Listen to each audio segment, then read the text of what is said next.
few years ago, I got one of those spam emails. And it managed to get through my spam filter. I'm not quite sure how, but it's turned up in my inbox, and it was from a guy called Solomon Odonka. I know. It went like this. It said, hello, James Veitch. I have an interesting business proposal I want to share with you, Solomon. Now, my hand was kind of hovering on the delete button.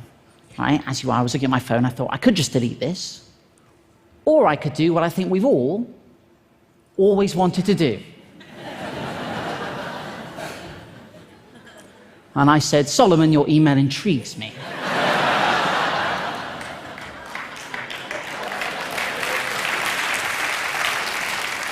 And the game was afoot.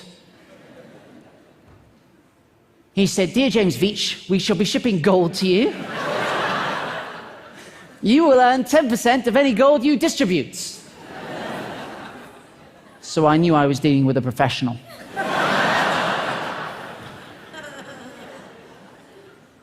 I said, how much is it worth? He said, we will start with a smaller quantity. I was like, ah. And then he said, of 25 kilograms. The worth should be about 2.5 million. I said, Solomon, if we're going to do it, let's go big.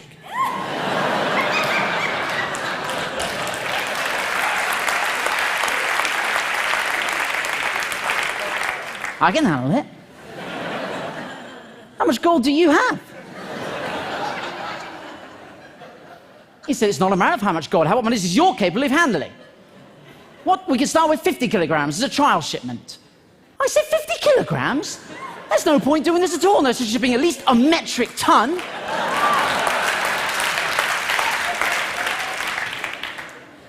So what do you do for a living?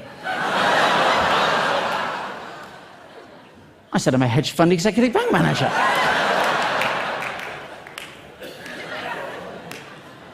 This isn't the first time I've shipped bullion, my friend. No, no, no.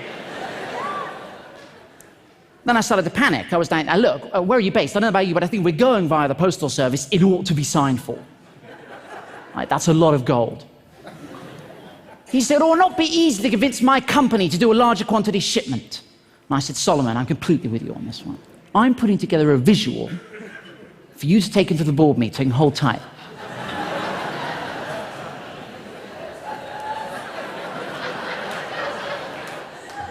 This is what I sent Solomon.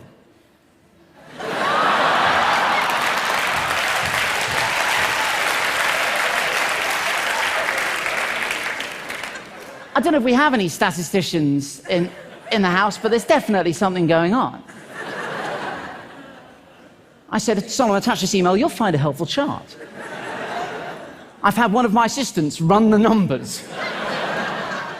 We need to be shipping as much gold as possible. There's always a moment where they try to tug at your heartstrings, and this was it for Solomon. He said, I will be so much happy if the deal goes well, because I'm going to get a very good commission as well. And I said, that's amazing. What are you going to spend your cut on? And he said, on real estate, what about you? I thought about it for a long time. And I said one word. Hummus.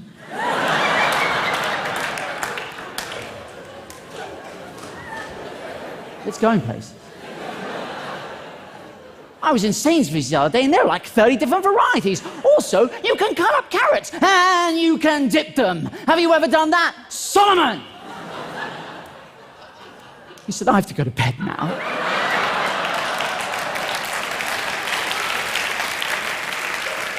Till tomorrow. Have sweet dreams. I didn't know what to say. I said, bonsoir, my golden nugget, bonsoir. Guys, you have to understand, this has been going for like weeks, albeit hitherto the greatest weeks of my life, but I had to knock it on the head. It was getting a bit out of hand. Friends were saying to me, James, do you want to come out for a drink? I was like, I can't, mate, I'm expecting an email about some gold. You know? So I figured I had to knock it on the head. I had to take it to a ridiculous conclusion. So I thought I concocted a plan. I said, look, Solomon, I'm concerned about security. When we email each other, we need to use a code. And he agreed. And I said, Solomon, I spent all night coming up with this code. We need to use it in all further correspondence. Lawyer. Gummy bear. Bank, cream egg. Legal, fizzy cola bottle, claim peanut M&Ms, documents, jelly beans, Western Union. Guys, a giant gummy lizard. I knew these were all words they use, right? I said, please call me Kit Kat and all further correspondence.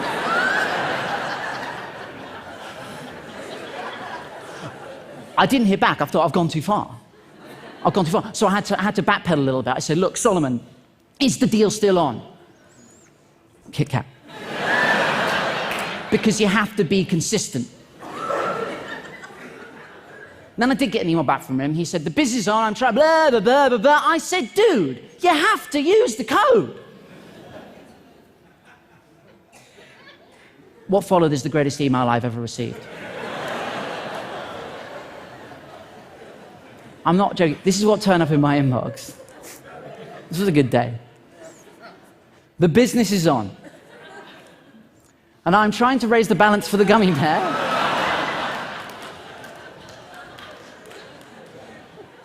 So he can submit all the needed fizzy cola bottle jelly beans to the cream egg for the peanut M&Ms process to start. Send £1,500 via a giant gummy lizard.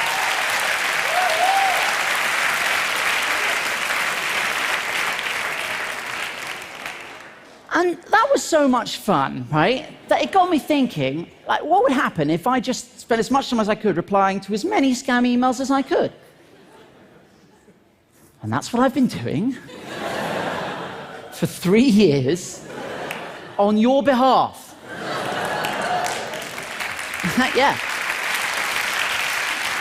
Let me tell you, crazy stuff happens when you start replying to scam emails. It's really difficult, and I highly recommend we do. I don't think what I'm doing is mean, right?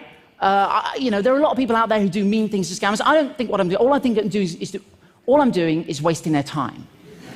Right? And I think any time they're spending with me is time they're not spending scamming vulnerable adults out of their savings, right? If you're going to do this, and I highly recommend you do, get yourself a pseudonymous email address. Don't use your own email address, because that's exactly what I was doing at the start, and it was a nightmare. Because, you know, I'd wake up in the morning and have like 1,000 emails about penis enlargements, you know, only one of which was a legitimate response to a medical question. But I tell you what, though, guys, I tell you what, any day is a good day. Any day is a good day if you receive an email that begins like this. I am Winnie Mandela, the second wife of Nelson Mandela, the former South African president. I was like, oh, that Winnie Mandela. I know so many. I need to transfer $45 million out of the country because of my husband Nelson's health condition. Let that sink in. She sent me this, which is hysterical.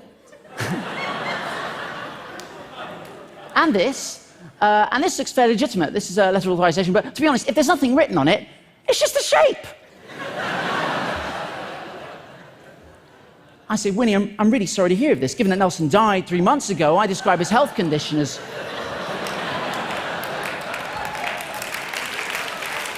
That's the worst health condition you can have, not being alive. She said, kindly comply with my banker's instructions. One love. I said, of course, no woman, no cry.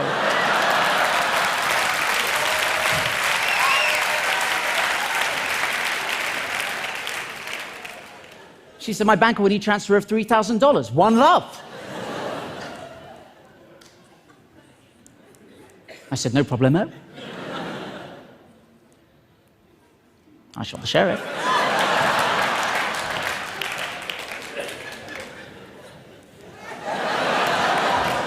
Thank you.